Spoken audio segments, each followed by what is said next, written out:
கண்டுபிடிச்சு அங்க உள்ள மக்களோட எனர்ஜி எல்லாம் உரியணுமே அப்படின்னு சொல்லி இவன் யோசிச்சு புலம்பிட்டு வந்துகிட்டு இருக்க. அந்த டைம்ல பக்கத்துல ஒரு போர்டு இருக்கும். பக்கத்துல நிக்கி டவுன் அப்படின்னு சொல்லப்படக்கூடிய ஒரு கிராமம் இருக்காங்க. அந்த இடத்துல உள்ள மக்களோட எனர்ஜி எல்லாம் நான் உரிய போறேன் அப்படிங்கிற மாதிரி இவன் யோசிச்சுக்கிட்டு நின்றுகிட்டு இருக்க.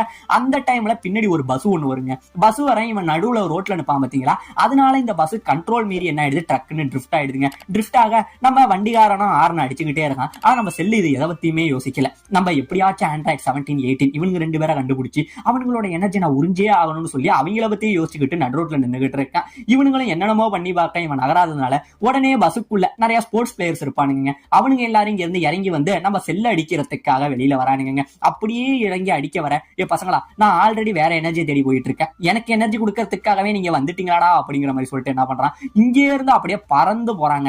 பறந்து போய் அவன் வாழ ஒரு சொல்லட்ட இங்க உள்ள ஒரு 2 பேரோட எனர்ஜியை அவன் உறிஞ்சிடறான். 2 பேரும் அப்படியே மயக்கம் போட்டு கீழே விழுந்துடுறானுங்க. கீழே விழுக உடனே மத்தவனுங்கெல்லாம் கடுப்பாகி